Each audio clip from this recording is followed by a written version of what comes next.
What's going on, guys? It's bigbiggn and welcome to a late night commentary. So it's been a while since I've done one of these, and usually I like to do them when I want to talk about something that is kind of, I wouldn't say important like in the grand scheme of life, but in terms of gaming I kind of think it's a little bit important in terms of that. So today my topic is the VR systems, all of them in general, including mobile VRs.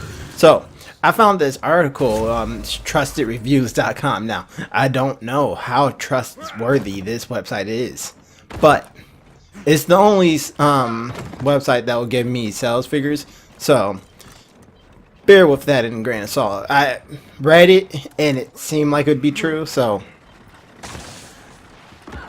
that being said, the whole video is not going to be based around this article. So a lot of people in the realm of gaming, from what I can tell, are waiting to buy a VR system, and their main reason behind this is because they don't want to spend money on a system or an attachment or thing that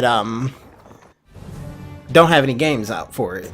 So here's my reasoning. I think I have a good reason as to why. Well, I have more reasons as to why people aren't buying them.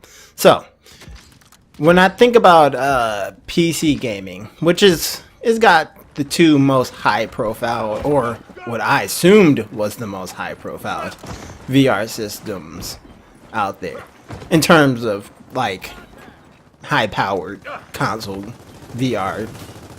So we're not console, gaming VR, I meant to say.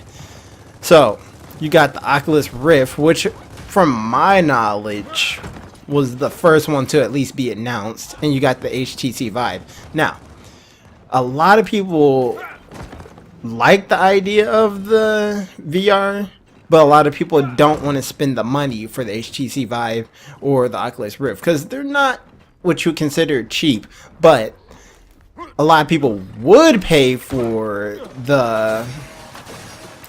them if they actually had the hardware for it. So a lot of the VR systems that are out right now, they kind of need a 4K ready PC, which I would not think most people have.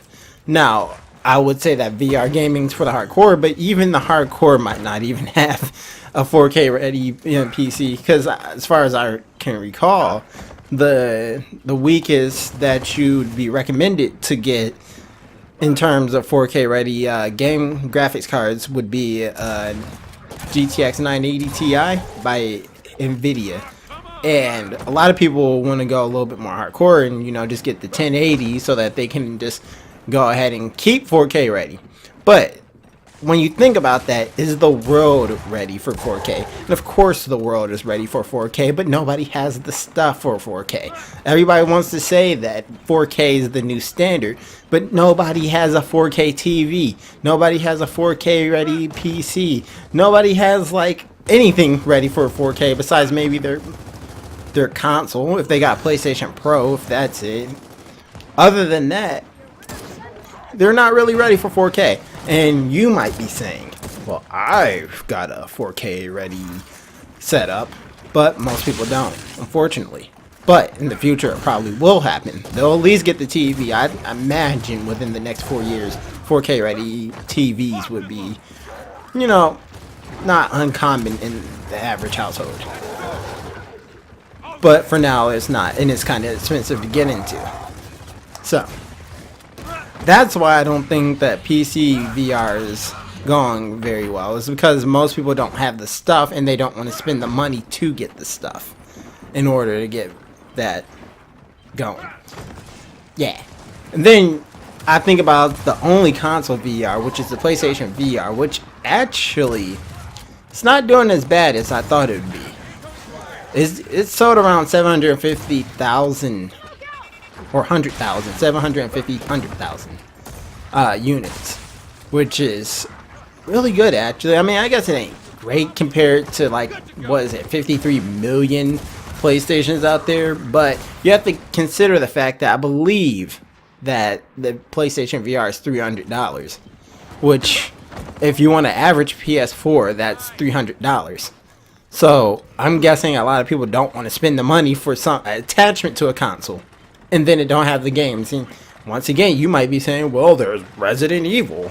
Yeah, but there's only Resident Evil that's ready for console VR. Other than that, you got a bunch of like one-off side games. I guess you can call it Batman VR one of them, but a lot of people like to buy a console with the guarantee of more than one game, unless you're the Nintendo Switch, or unless you're the Quantomlin, or bigbiggn.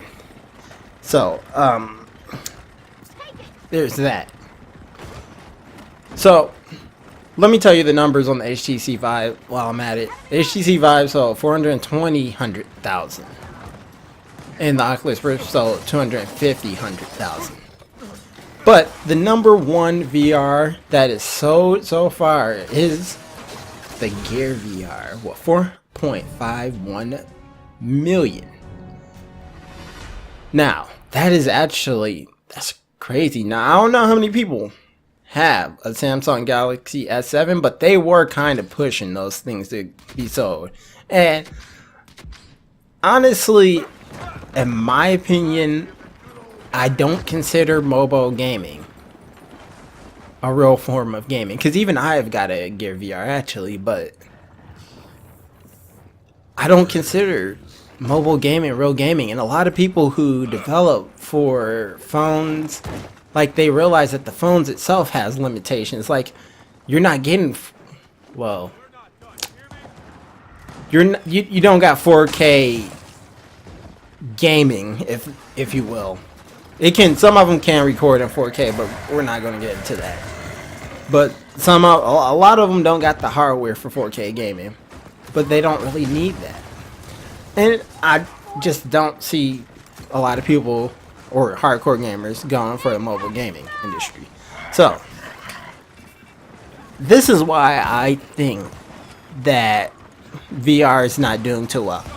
And recently, if you haven't known, Oculus Rift just got sued for stealing technology, about $500 million.